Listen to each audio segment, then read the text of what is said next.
Y atención, Ecuador en un giro sorpresivo dentro de la política ecuatoriana. Leonidas Issa, presidente de la Confederación de Nacionalidades Indígenas del Ecuador, CONAIE, ha realizado un llamado significativo a sus bases. En una reciente declaración, Issa ha manifestado su respaldo a Guillermo Churuchumbi para asumir el rol de coordinador nacional de Pachacutic. El brazo político del movimiento indígena es ahora muy importante. Esta propuesta viene en un momento crucial donde la organización busca redefinir su dirección y fortalecer su estructura interna. El primer congreso que se desarrolló el 29 de abril fue absolutamente con transparencia, de nuestra parte al menos. Sin embargo, el juez dio la razón y tuvimos que repetir. Aquí está, en ese sentido, hay dos temas que hay que debatir luego de este congreso. Uno, la visión comunitaria con la que nació el movimiento Pachacutic. Y lo otro, la integración de los diferentes sectores, pero también desde la visión individual. Que esto no ha estado negado ni por uno ni por otro, sino más bien las condiciones, la estrategia que lleve a cabo hacia adelante.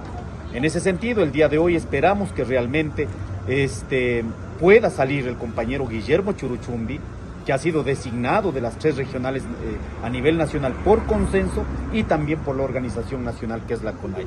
En ese sentido esperamos que en todas las provincias, hemos visto que están llegando los militantes adherentes a participar con su votación y esperamos que realmente podamos cambiar el rumbo del movimiento Pachacutic. No se puede estar en este momento entrando en confrontaciones, más bien fortalecer las estructuras organizativas de base con la que nació el movimiento Pachacutic y con ello seguir siendo una opción de transformación en el Ecuador. Leonidas Issa, como líder de CONAIE, destacó la necesidad de un cambio de rumbo en el movimiento Pachacutic, señalando que no se puede determinar ni permitir que la incertidumbre y las confrontaciones internas sigan minando la cohesión del grupo. Subrayó la importancia de consolidar las bases del movimiento para continuar avanzando hacia un Ecuador inclusivo y justo. La designación de Churuchumbi, según Issa, sería un paso adelante en la construcción de un mejor país, con una sociedad que incorpore plenamente a las nacionalidades indígenas en su tejido social y político.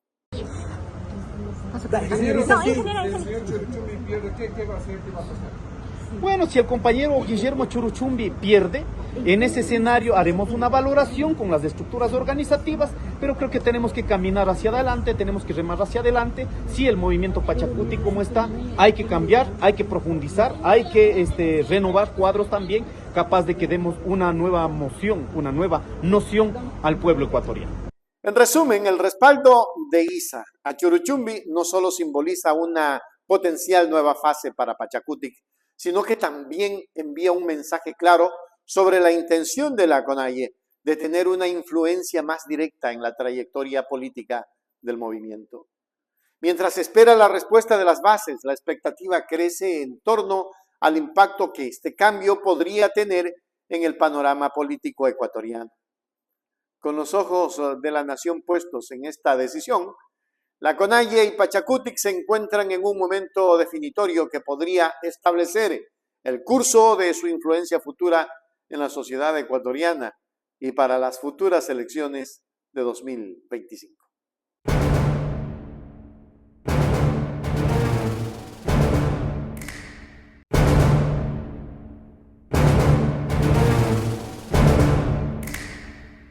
Ecuatorianos, durante la Convención Nacional de Creo en Quito, el presidente saliente Guillermo Lasso Mendoza hizo una afirmación impactante al declarar: entregamos un país mejor que el que recibimos. Esta declaración resalta la percepción del mandatario sobre su gestión y plantea interrogantes sobre la realidad que vive el Ecuador en medio de desafíos como el desempleo y la inseguridad.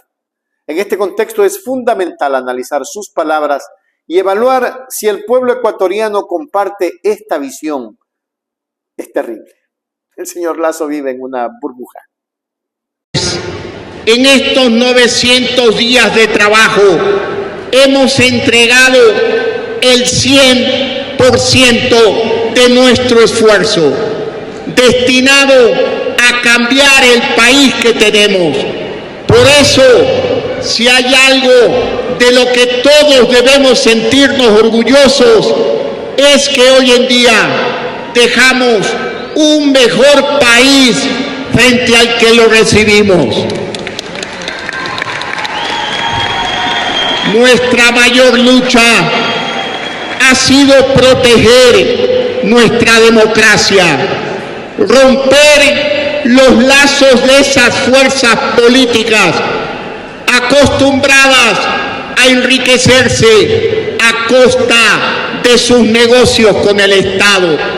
Esas fuerzas políticas obsesionadas con el poder, autoritarias y corruptas, que han decretado que si no gobiernan ellas, nadie lo hará en el Ecuador. Por eso estamos aquí, para enfrentar a ese despropósito y salir en defensa del interés de la familia ecuatoriana. Nosotros vemos el poder como una oportunidad para servir a las familias ecuatorianas y también como una fuerza para frenar el avance de los proyectos autoritarios y corruptos que no nos perdonan sus derrotas, que no nos perdonan haber gobernado con transparencia, cumpliendo la ley, haciendo que se respete la Constitución. Nosotros no hemos gobernado ni legislado para un sector político o económico. Nosotros no hacemos política en beneficio propio. Y Guillermo Lasso, al denunciar un boicot político basado en la desinformación, busca explicar ciertas dificultades enfrentadas durante su presidencia. Sin embargo, su afirmación de dejar un país mejor del que recibió entra en conflicto con la percepción pública de una creciente crisis económica y social. La tasa de desempleo y la inseguridad han sido temas críticos para los ciudadanos ecuatorianos, lo que plantea dudas legítimas sobre la veracidad de sus palabras.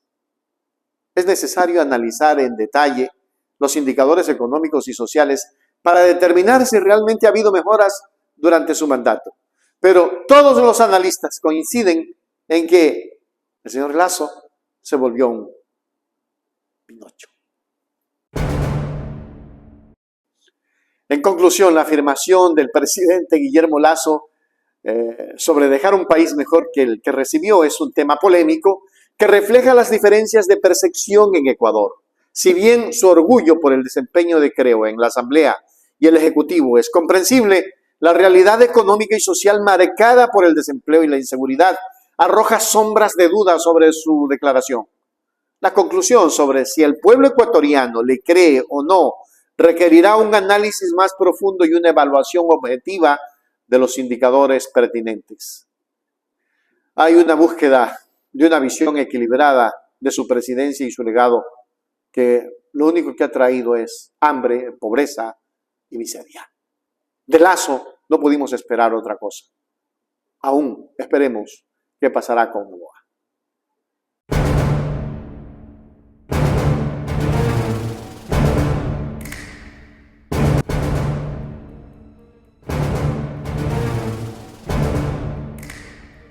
En un contexto político donde la lealtad partidaria es puesta a prueba con frecuencia, Mauro Andino, conocido activista político, defensor de derechos humanos, ha tomado la iniciativa de abordar un fenómeno preocupante en la política actual: el cambio frecuente de afiliación política por intereses personales. A través de su plataforma en TikTok, Andino expresó su inquietud sobre los llamados camisetazos o cambios de partido que han cobrado protagonismo en la Asamblea Nacional. Los camisetazos políticos deben acabarse. ¿Qué hacer para evitar los tránsfugas que se cambian de partido ni bien llegan a la Asamblea?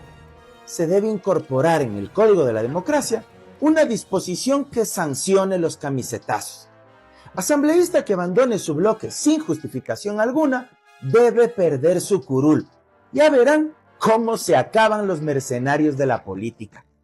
La única excepción debería ser cuando un asambleísta ejerce su derecho constitucional a la objeción de conciencia y no vota orgánicamente junto a su bloque Por ejemplo, porque se está tramitando una ley para despenalizar el aborto y al ser conservador, alega valores y principios religiosos que le impiden acatar la decisión de su organización.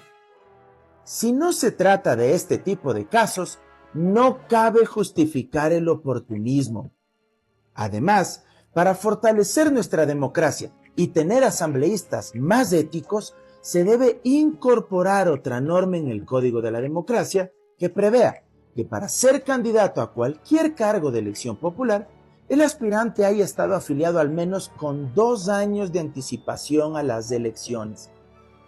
¿Qué logramos con eso? Que los candidatos sean militantes, que al menos hayan leído los estatutos y principios filosóficos del partido que representan y que tengan sentido de pertenencia con quienes los apoyen. Caso contrario, tenemos aventureros de la política que aparecen de la noche a la mañana, alquilan partidos y de pronto se encuentran sentados en un puesto de elección popular. Ojo, no me opongo a los invitados en su totalidad, pero el porcentaje de estos debería reducirse. Del 100% de candidatos que inscriba una organización, entre el 50 a 75% deberían ser afiliados y el porcentaje restante invitados. Solo así obligaremos a que los directivos de los partidos y movimientos formen cuadros y dejen de activarse únicamente en cada elección, como si se tratara de un campeonato relámpago o un emprendimiento económico de temporada. Mauro Andino no se ha limitado a señalar el problema, ofrece también una solución concreta en su mensaje público. Sugiere que se introduzca en el Código de la Democracia una cláusula que penalice a los asambleístas que abandonen su partido sin una justificación válida. La propuesta de Andino es firme. El asambleísta que incurre en esta práctica deberá ser despojado de su curul. ¡Qué bien, Mauro Andino! Para él, esta medida no solo desalentaría las prácticas oportunistas, sino que también promoverían la integridad y la coherencia política. Ya basta de los camisetazos. En resumen, el llamado de Andino a la reflexión resuena en un espacio político donde la consistencia ideológica es a menudo sacrificada por la conveniencia. Su propuesta para reformar el Código Legal apunta a fortalecer la estructura democrática del país y a garantizar que los representantes se mantengan fieles a los mandatos por los cuales fueron elegidos. Mientras su mensaje gana tracción en redes sociales, la discusión se intensifica. ¿Es la pérdida de la curul la solución viable para los mercenarios de la política? La respuesta yace en el horizonte político y en la voluntad de quienes manejan los hilos del poder legislativo. Hora de actuar. Ya basta de camisetazos. Ya basta.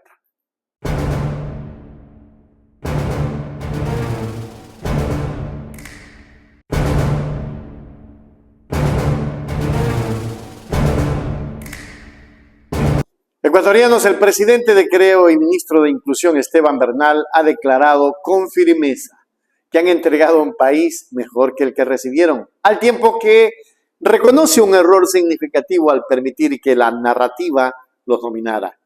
Esta declaración plantea preguntas si el pueblo ecuatoriano comparte esta visión, especialmente en medio de una crisis marcada por el desempleo y la inseguridad. En este contexto es esencial analizar sus palabras y evaluar la percepción pública en torno a la gestión de Creo.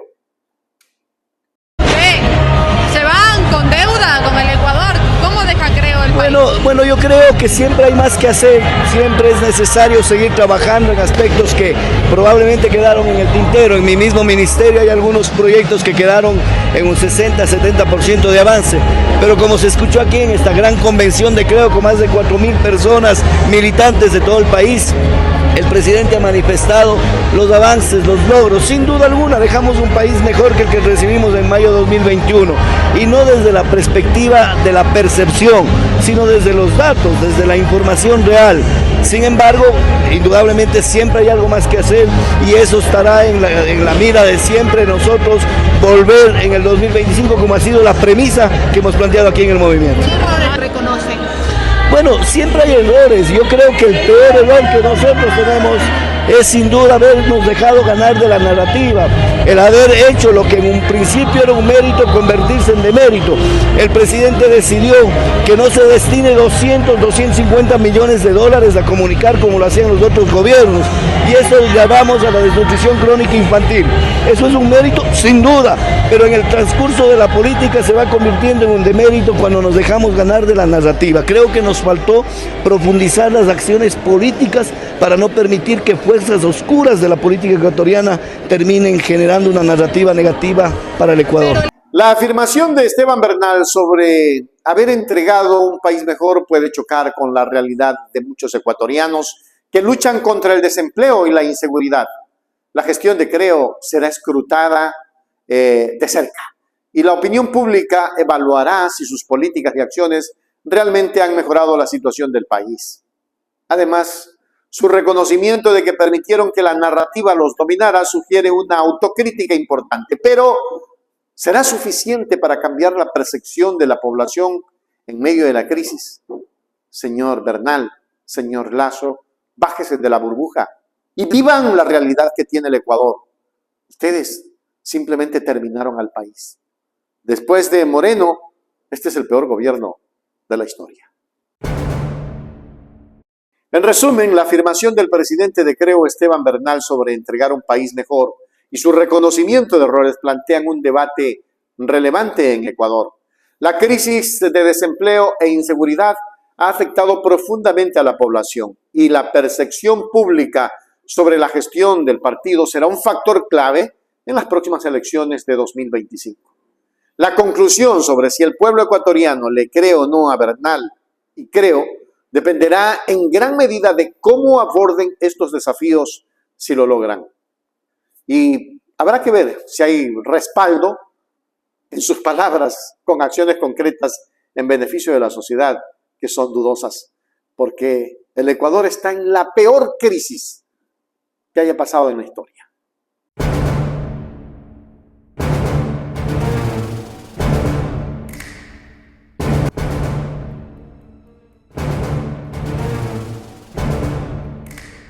Las dinámicas dentro de la Asamblea Nacional del Ecuador cobran nuevos matices ante los recientes anuncios de los asambleístas Guido Vargas y Esperanza Moreta, así como las declaraciones de Patricia Núñez, en un panorama político complejo donde las alianzas y bloques parlamentarios pueden definir el curso de la gobernabilidad.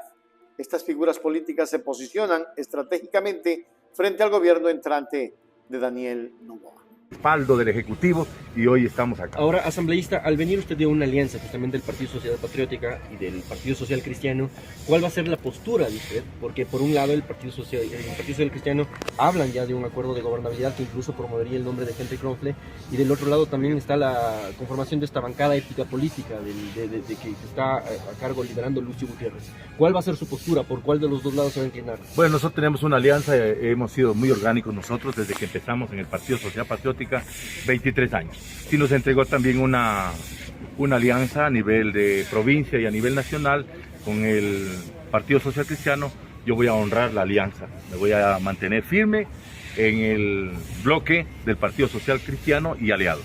Es decir, ¿va a respaldar la candidatura de Henry Kronfle usted? Al 100%, por supuesto, no puedo ser desleal, tengo que ser más bien una persona de principios, de valores éticos y por supuesto... Pero ¿qué pasa si Lucio Gutiérrez, con el líder de Sociedad Patriótica, arma su otro bloque con los sectores de minoría, que es hacia donde está encaminado en este momento la negociación? A ver, yo creo que aquí no se trata de buscar divisiones, hacemos más bien un llamado a que todos los ecuatorianos que hemos sido electos no es para volver a una asamblea del pasado. Lo que pasó con la asamblea del 2021, 2025, lo que fueron realmente sujetos a la muerte cruzada, es porque realmente lo que vienen es a entorpecer el desarrollo del país y eso no queremos. Yo al menos vengo aquí no con el propósito de desunir, sino buscar la gran unidad nacional, porque el país lo que necesita es unidad y eso es lo que vamos a hacer. Gracias. ¿Cuál es la propuesta principal que ustedes presentan aquí? ¿Usted irá a la bancada del Partido Social Cristiano? Bueno, nosotros nos hemos unido con el Partido Social Cristiano porque siempre, por nuestra ideología política, vengo del movimiento social conservador del Carchi, hemos tenido mucha afinidad en los proyectos que se han presentado, entonces hoy es el momento también de continuar con ese trabajo. ¿Ustedes coinciden también con el Partido Social Cristiano de no ir a un juicio político a la fiscal general del Estado? Lo hemos conversado en la bancada y no vamos a apoyar este proceso. Más bien nosotros vamos a apoyar el proceso en lo que se refiere a democracia, a gobernabilidad. Vamos a apoyar al nuevo gobierno. ¿Cuál es la agenda que trae usted el Partido Conservador? Bueno, nosotros dentro de nuestra provincia hemos visto algunas necesidades. Una de ellas es la reactivación económica.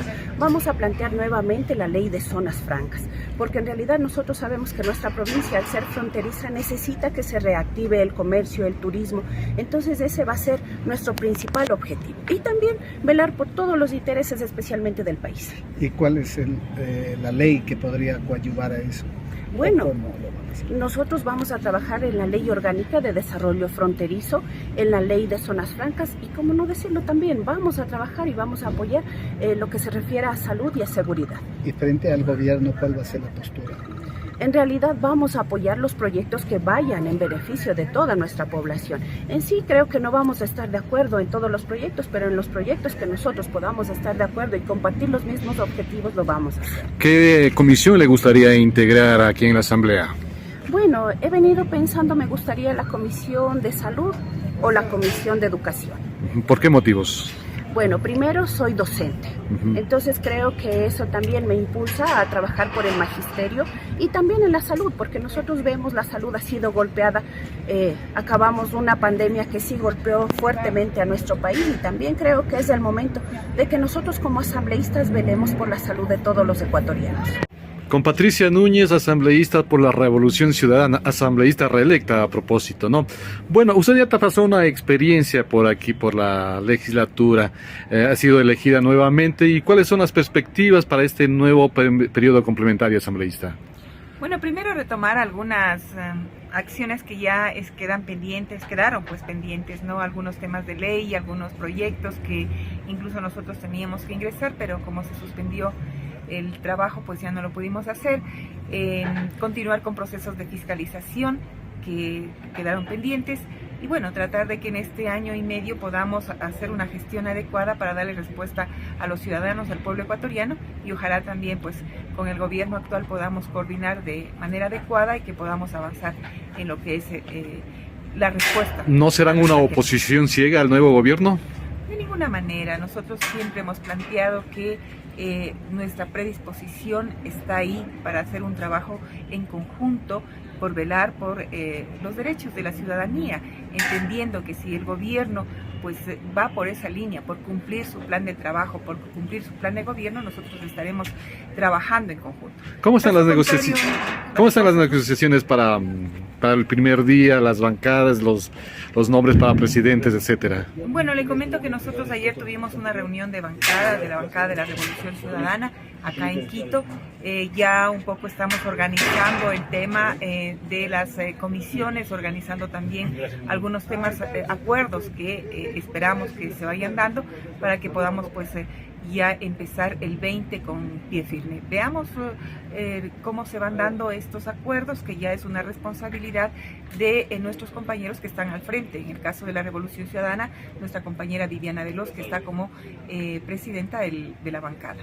¿Extrañó estos 6 meses de la Asamblea, Patricia? Bueno, más es por la situación del país. Para nosotros es preocupante lo que sucede en el país, ver la inoperancia, la incapacidad del gobierno actual, que no ha actuado como debe ser para darle una respuesta ante el tema de inseguridad, ante el tema de salud, de educación, de trabajo. Y pues eso ha sido lo que realmente nos ha golpeado también como parte de este proceso político que se está dando, ¿no? Pero esperemos pues que con el nuevo gobernante logremos dar respuestas trabajando, ojalá, en coordinación con la Asamblea. Guido Vargas, perteneciente a Sociedad Patriótica, ha reafirmado su compromiso con la alianza forjada en Sucumbíos junto al Partido Social Cristiano, a pesar de los movimientos de Lucio Gutiérrez hacia la creación de un nuevo bloque con los partidos de minoría. Por otro lado, Esperanza Moreta, asambleísta electa por Carchi del Partido Conservador, ha anunciado su decisión de unirse a la bancada social cristiana, apoyando la dirección de Daniel Noboa en la Asamblea. Estos movimientos contrastan con la postura de Patricia Núñez de la Revolución Ciudadana, quien asegura que su organización adoptará una postura de oposición constructiva, evitando antagonismos innecesarios y esperando que la administración de Noboa se distancie de las gestiones previas de Moreno y Lasso, consideradas totalmente desfavorables por analistas internacionales. En este juego de ajedrez político, las decisiones de cada asambleísta tienen el potencial de inclinar la balanza hacia una administración eficaz o sumir al país en más incertidumbre. La promesa de gobernabilidad y la esperanza de un país en paz son los ideales que, según Patricia Núñez, deberían guiar las acciones políticas en Ecuador. Mientras se espera que Noboa enfrente los retos de una nación marcada por crisis sociales, políticas y económicas, la Asamblea Nacional se convierte en el escenario donde se decidirá si se repiten los errores del pasado o se traza un nuevo camino para el Ecuador.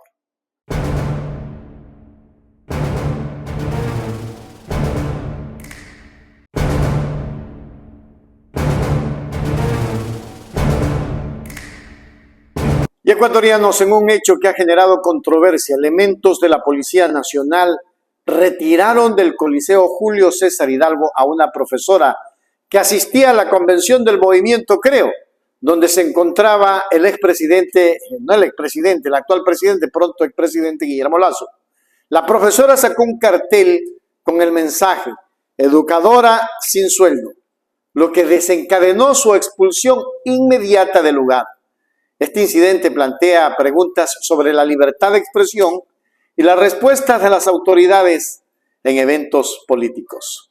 Permitido del 33% al 25%, la pobreza extrema del 15%. También hemos logrado sacar de las calles en condiciones de trabajo infantil, movilidad humana, medicinar a 105.000 niños, niñas y adolescentes, y daríamos una lista larga de lo que hemos hecho como gobierno, pero para ello estaremos, para continuar en ese camino, en ese andamiaje de ser partícipes de la política ecuatoriana que le ha permitido gobernar, como dije en el video, al político más decente de la historia de este país, que se llama Guillermo Lasso, sin duda.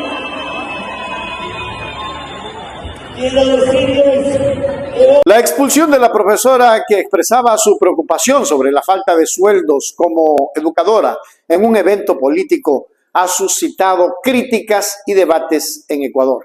Algunos argumentan que esto representa una restricción a la libertad de expresión y que las autoridades deben permitir voces disidentes en estos eventos políticos. Otros defienden la decisión de la Policía Nacional, argumentando que se trató de mantener el orden y evitar la interrupción del acto político. La situación plantea interrogantes sobre el equilibrio entre la seguridad en eventos políticos y el respeto a los derechos de los ciudadanos a expresar sus opiniones. El retiro de la profesora, que portaba un cartel con el mensaje "Educadora sin sueldo" del evento del movimiento Creo, liderado por Guillermo Lasso, ha generado un debate sobre la libertad de expresión y el control de eventos políticos. La opinión pública está dividida entre quienes consideran que se vulneró la libertad de expresión y aquellos que defienden la necesidad de mantener el orden en dichos actos. En medio de esta controversia es esencial analizar cómo se manejan estas situaciones y garantizar un equilibrio entre el ejercicio de los derechos ciudadanos y la seguridad en eventos políticos.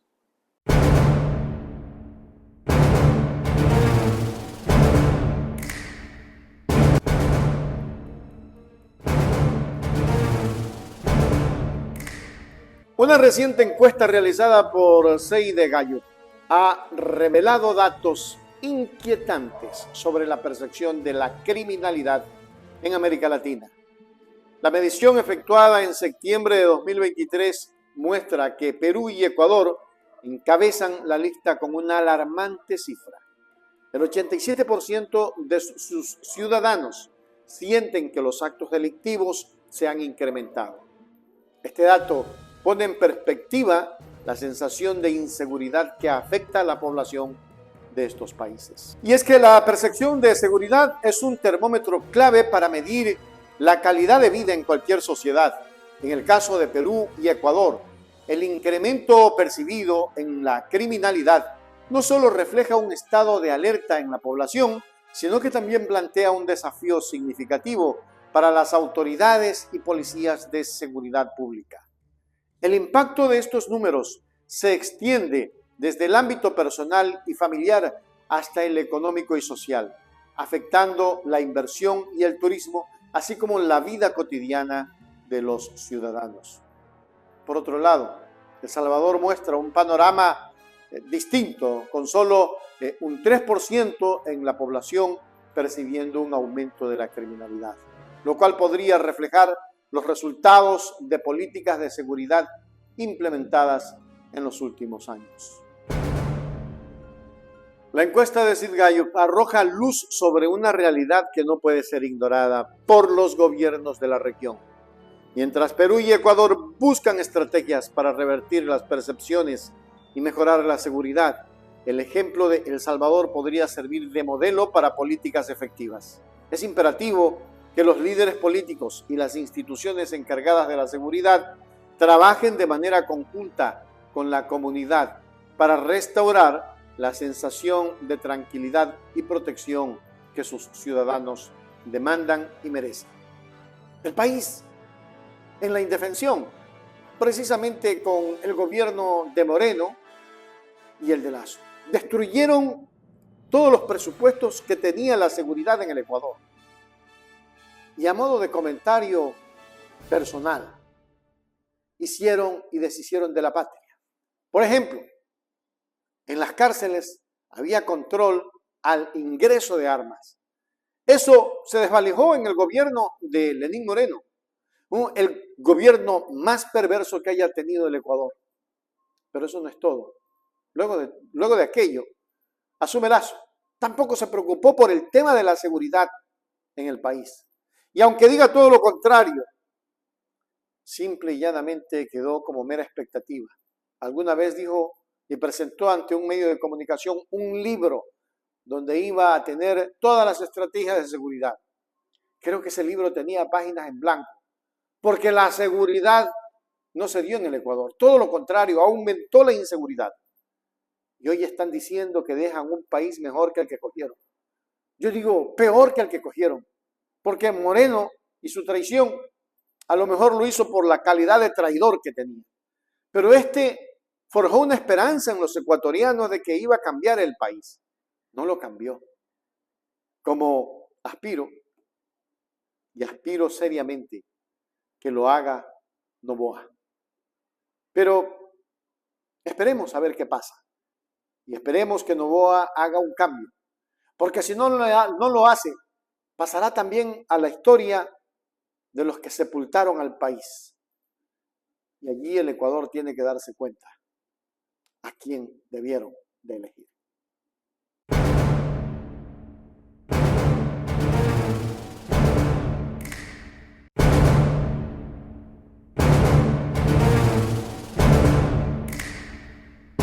La polémica en torno a la validez del cargo del asambleísta electo de Construye, Patricio Carrillo, ha tomado un lugar destacado en la escena política ecuatoriana y se está haciendo viral. La asambleísta de la Revolución Ciudadana, Yajaira Urresta, ha planteado un argumento que sostiene que Carrillo no debería ejercer su cargo en el Pleno debido a un impedimento legal emitido por el Ministerio de Trabajo. Esta situación ha generado un debate intenso sobre la legalidad y la ética en la política ecuatoriana. Con Yajaira Urresta, asambleísta reelecta por la Revolución Ciudadana. Asambleísta, usted viene a dejar la documentación para terminar el periodo. ¿Cuáles son sus expectativas de esta nueva fase? Muy buenos días con el pueblo ecuatoriano. Realmente el día de hoy me encuentro aquí para la planificación del trabajo legislativo Debido a que el día lunes 13 recién nos entregan las credenciales a los asambleístas de Pichincha y a los asambleístas nacionales, desde la próxima semana haré la entrega formal de mi documentación, además del documento que me habilita por parte del Ministerio del Trabajo, en donde estipula que Yajaira Urresta no tiene ningún impedimento ni tampoco ninguna censura como otros asambleístas. Pues el día de hoy me encuentro aquí porque el trabajo legislativo tiene que iniciar y tenemos que venir con la mejor predisposición para el pueblo ecuatoriano. Al referirse a otros asambleístas se refiere a Patricio Carrillo. Correcto. Patricio Carrillo es un asambleísta electo, sí, pero que lamentablemente tiene una censura de 2 años, que la Asamblea Nacional, siendo el primer poder del Estado con 105 votos, lo censuramos. Pues nosotros rechazamos que la Asamblea Nacional y el Ministerio de Trabajo habilite a quien está censurado, porque generaríamos un precedente malo para el país. La persona, el servidor público que no hace su trabajo, que es ineficiente, que ha sido censurado y que se vaya por la tangente y no cumpla la ley, pues va a tener un precedente negativo no solamente para el pueblo ecuatoriano, sino para la legislatura y el derecho del país como tal. ¿Mantendrán ese enfrentamiento y si él es habilitado definitivamente? Las diversas cortes, incluso la Corte Interamericana de los Derechos Humanos, se ha pronunciado que las censuras políticas por parte del primer poder del Estado de cada una de las naciones, pues se respeta a rajatabla. Así que por lo tanto nosotros estaremos como Revolución Ciudadana, como pueblo ecuatoriano, vigilantes a que la censura del señor Patricio Carrillo se cumpla como la ley lo determina. Yajaira Urresta argumenta que Patricio Carrillo tiene un impedimento legal para ejercer su cargo como asambleísta debido a una decisión del Ministerio del Trabajo, lo que inhabilita para ocupar un puesto público. Según Urresta, esta inhabilitación se basa en cuestiones laborales y conflictos de interés que podrían influir en su desempeño como legislador. Esta controversia ha llevado a un análisis más profundo de las regulaciones y leyes que rigen la idoneidad de los representantes electos y plantea preguntas importantes sobre la integridad del sistema político ecuatoriano. Pero es que ya todos conocemos, el señor Carrillo fue destituido como ministro y todos los que son destituidos no pueden ejercer cargo alguno durante un buen tiempo. Por lo tanto, eso tiene que cumplirse en el Ecuador. La ley es para todos y han de venir con argucias, como por ejemplo que van a poner una acción de protección, etcétera, etcétera, etcétera. Nada está sobre esa decisión de la Asamblea Nacional.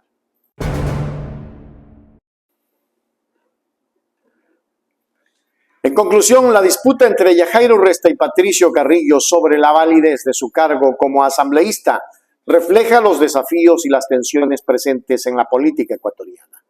Si bien es esencial respetar el debido proceso y las decisiones de las autoridades pertinentes, esta controversia subraya la importancia de la transparencia y la ética en el ejercicio de cargos públicos.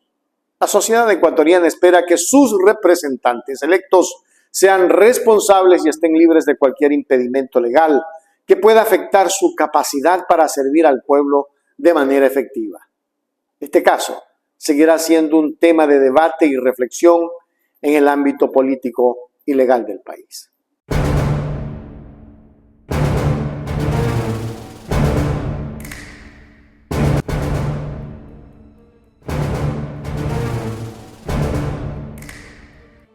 En una decisión estratégica para mejorar la convivencia urbana, el alcalde de Quito, Pavel Muñoz, anunció la firma de un convenio clave con la Agencia Metropolitana de Control. Esta alianza se perfila como un paso adelante para la recuperación del espacio público, un bien común esencial para la calidad de vida en la capital ecuatoriana.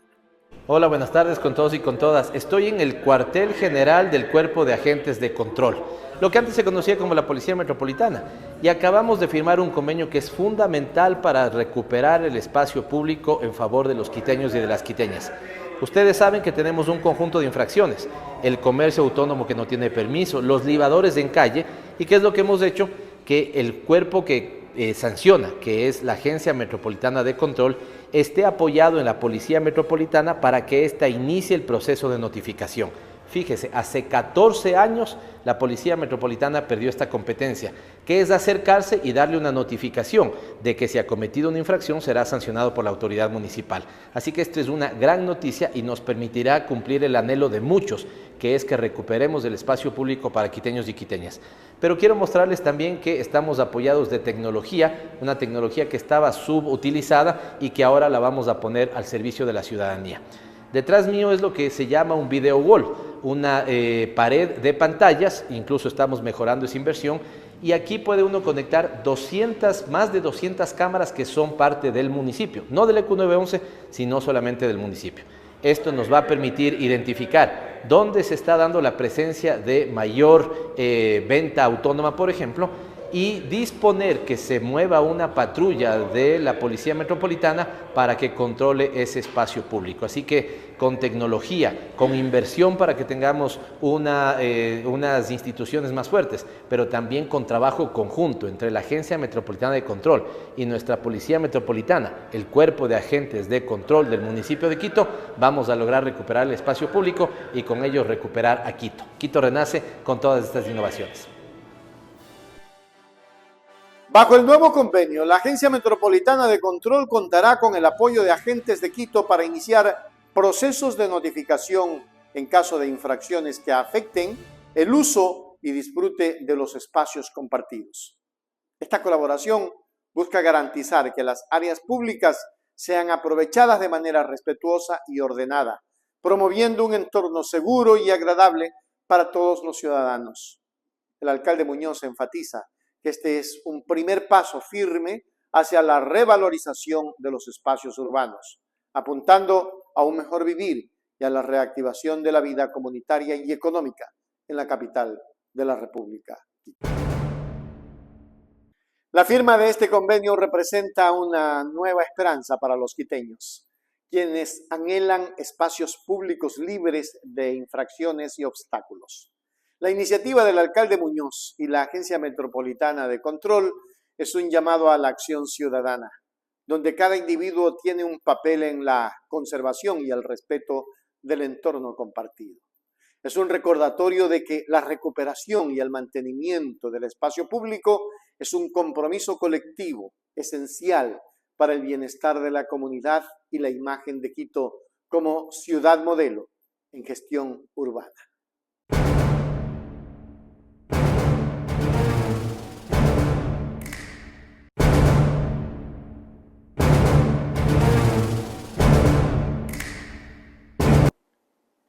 Hay un inesperado giro de los acontecimientos. Rafael Correa, el expresidente de Ecuador, ha irrumpido en la plataforma TikTok para abordar un tema candente en la política ecuatoriana. En un video reciente, Correa arremete contra la fiscal Diana Salazar, acusándola de encubrir casos de corrupción. Afirma que existen pruebas contundentes que respaldan sus alegaciones, lo que agrega un nuevo capítulo a la creciente tensión política del país. A la fiscal general de la Nación, que es un desastre, es corrupta, es inepta. Es evidente que le regalaron el cargo para perseguirnos. Es evidente que plagió. Y está la degradación moral de la propia Universidad Central, que dicen que fue impericia, un plagio evidente, que no lo hace ni un muchacho de sexto grado de educación básica, ¿no? Entonces, no entendemos que eso es parte del problema. ¿Por qué existe violencia? El crimen organizado. ¿Cuántos cabecillas del crimen organizado están presos? ¿Cuántas organizaciones criminales se han desarticulado? Ninguna puede ser responsabilidad de la fiscal. Allana la prefectura de Pichincha por una supuesta denuncia de acoso, agresión, qué sé yo, que puso una ex colaboradora de Jorge Glass. Pero todavía no allana, pues, a Danilo Carrera, totalmente implicado en el caso Gran Padrino de narcopolítica, donde hay asesinatos como el de Rubén Chávez. Y ahí también está metido el embajador gringo defendiendo a la fiscal. Yo estoy seguro que en Washington no saben lo que está haciendo totalmente. Porque los gringos con cuestión de narcotráfico, por más que tengan un alfil ahí para perseguir a sus opositores, para tratar de impedir los gobiernos progresistas, pero sí tienen límites. Y en esos límites es cuando hay narcotráfico, porque son víctimas del narcotráfico. Estoy seguro que no conocen que el embajador gringo en Ecuador está defendiendo a una fiscal que a su vez es cómplice, encubre el narcotráfico o no resuelve nada del narcotráfico. Entonces tenemos todo el derecho para hacer el juicio político, no tenemos que pedirle permiso a nadie. Que no va a estar de acuerdo en desacuerdo, el problema de él, esta es cuestión legislativa. Y que eso es persecución, impunidad. ¿Qué mejor manera de mostrarlo entonces que en el juicio? Pues no va a quedar en ridículo. Lo que pasa es que temen porque saben que las pruebas son contundentes. Cómo ha montado casos, el de Freddy Carrión, el caso de soborno, cómo se inventó pruebas, allanamientos supuestamente en donde encontró el cuaderno Hello Kitty de Pamela Martínez, pero también cómo plagió su tesis, cómo plagió los artículos que presentó para ganar el concurso de fiscal, cómo le pusieron 30 sobre 30 en expresión oral cuando esta mujer no puede ni hablar. O sea, es demasiado descarado el asunto. ¿Cómo impulsa casos para persecución política, para amedrentar? Ahora nos está abriendo una serie de casos porque anunciamos juicio político, nos mandó el mensaje, ya verán lo que les va a pasar. Y por otro lado, Pandora Papers, Ininvestment, León de Troya, El Gran Padrino, no solo que no ha avanzado con eso, sino que tenemos pruebas de que intentó ocultar todo eso. Y tenemos pruebas contundentes, ya lo saben. Rafael Correa, quien reside en Bélgica desde que dejó la presidencia en 2017, ha utilizado las redes sociales para mantenerse activo en la política ecuatoriana. En su video de TikTok, Correa no escatima palabras al acusar a la fiscal Diana Salazar de encubrir actos de corrupción. Aunque no proporciona detalles específicos en el breve video, sostiene que existen pruebas sólidas que respaldan sus afirmaciones. Esta declaración ha desatado un debate intenso en Ecuador, con partidarios y críticos tomando posturas firmes en torno a la veracidad de las acusaciones y la idoneidad de la fiscal. La intervención de Rafael Correa en TikTok, denunciando la supuesta corrupción encubierta por la fiscal Diana Salazar, añade un nuevo elemento a la turbulenta política ecuatoriana. La presencia de pruebas contundentes, si se confirma, podría tener un impacto significativo en la escena política y legal del país. Sin embargo, es esencial recordar la importancia del debido proceso y la imparcialidad en la investigación de estas acusaciones para garantizar la transparencia y la justicia en el sistema judicial ecuatoriano. Este episodio promete mantenerse como un tema de gran interés y discusión en los próximos días. No te olvides de suscribirte y dar like a nuestros videos.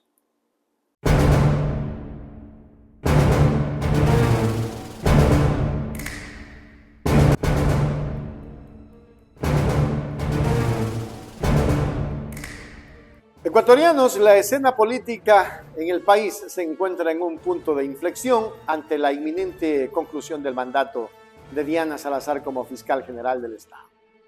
Michelle Calvache, consejera del Consejo de Participación Ciudadana y Control Social, ha anunciado que la entidad está a punto de iniciar el proceso para seleccionar al sucesor de Salazar, cuyo término expira en 2025 y, según las regulaciones actuales, no podrá optar por la reelección. ¿Ustedes son los que se van a bajar a la fiscal Diana Salazar? O sea, no bajar. Ella tiene un periodo que deberá cumplirlo el próximo año y en un año 5 meses más o menos que le quedan en funciones y tendremos que sacar el nuevo concurso con el fin de hacer la transición o el cambio respectivo. En este sentido no nos vamos a bajar si no cumple un periodo y nosotros somos los encargados de generar este concurso de mérito y oposición para ocupar este espacio. ¿Cómo evitar que el concurso para la designación del nuevo o nueva fiscal sea otra vez político, se designe como normalmente se hacía, ¿no? Con los fiscales que han pasado por el puesto desde Galo Chiriboga en adelante, ya sabíamos quién iba a ser el fiscal aún antes de iniciado el concurso. ¿Cómo hacer un concurso transparente para fiscal?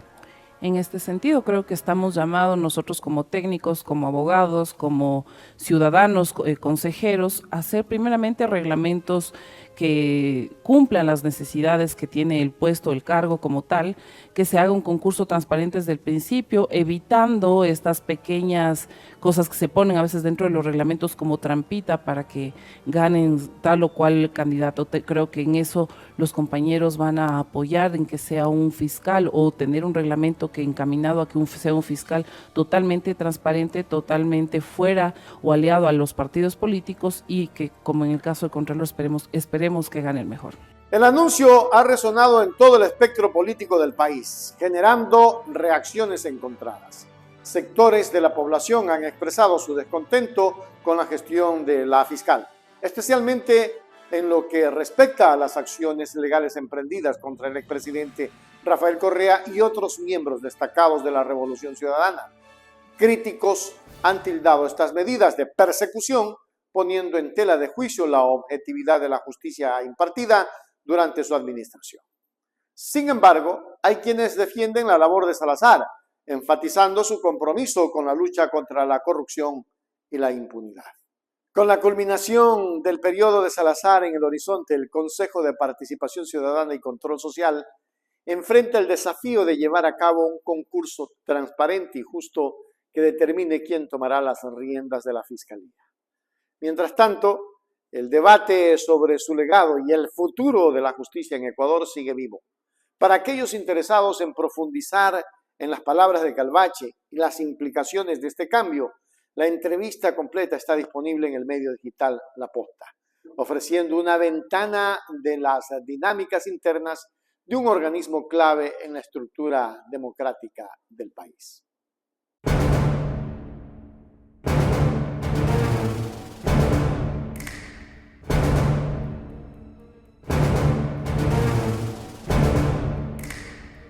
Con las esperanzas de un cambio significativo en el horizonte, Ecuador se encuentra en un momento crítico.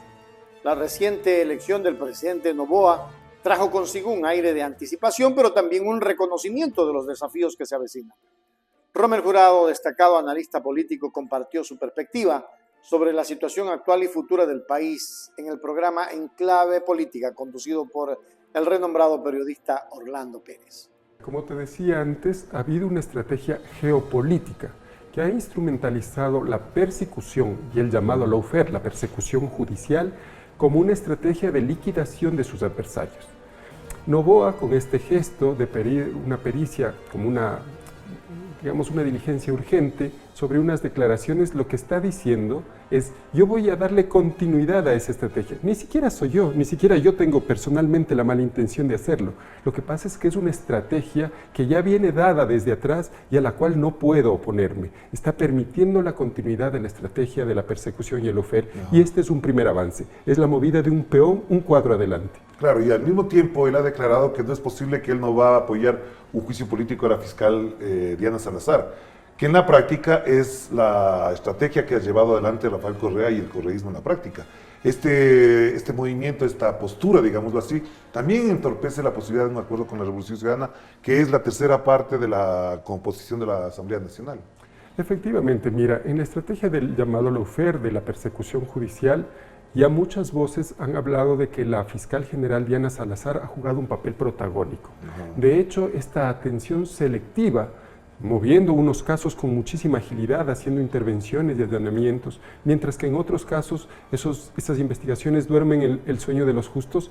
Estas afirmaciones que han hecho ya varios analistas por esta forma selectiva, lenta o rápida, según sea el caso, confirma esta sospecha, es decir, confirma la sospecha de que Diana Salazar es un instrumento de esa estrategia geopolítica que tiene, digamos, implicaciones internas como internacionales, de liquidar a los adversarios políticos desde la persecución judicial. Claro, y además eso hablábamos ayer con nuestro invitado a propósito de Guatemala, donde también hay una fiscal que actúa igual. En Colombia hay un fiscal, el señor Barbosa, y aquí la señora fiscal Diana Salazar, que están jugando la misma lógica. Pero si este es un punto de quiebre en la posibilidad de un acuerdo político, ¿por dónde podría alcanzarse el consenso? ¿O crees que efectivamente no va a haber la posibilidad de consenso y volvemos a la misma dinámica que hablábamos antes? Sí, mira, yo creo que finalmente Noboa no va a darle con la puerta en las narices a todos los movimientos que no estén cercanos a sus propios intereses. Cualquier movimiento social o político que intente luchar por los derechos de los ciudadanos, por usar los recursos públicos para hacer políticas públicas que beneficien esos derechos,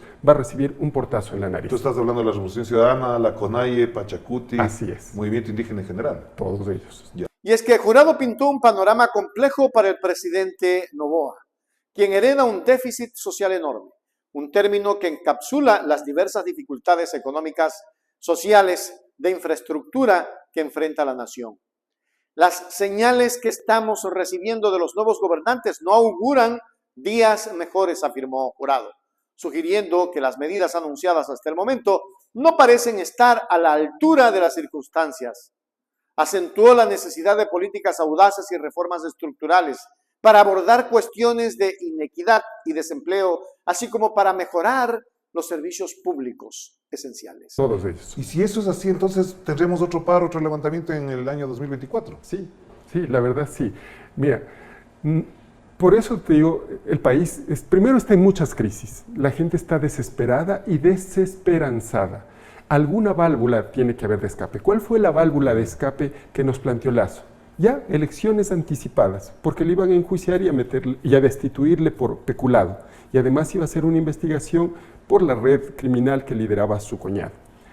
Bien, esa es la válvula de escape. Pero la válvula de escape, esa válvula de escape, se agota el momento en que tenemos un nuevo presidente que debe completar el mandato. A ese nuevo presidente le vamos a exigir soluciones desde el primer día, todos los ecuatorianos. No hay tiempo, no hay tiempo. Y si es que él no logra hacer conciliaciones políticas para que esas soluciones sean viables, lo que vas a tener es, además de crisis económica, además de crisis de empleo, además de crisis social, vas a tener gente movilizada porque la desesperanza ya no da más. Además tenemos un problema de migración intenso, fuerte. Y que se agudizará estos meses. Pero además, mira, los que han votado por Noboa también se están yendo. Esa clase media de revista que no encuentra espacios porque ya no los hay, también se están yendo.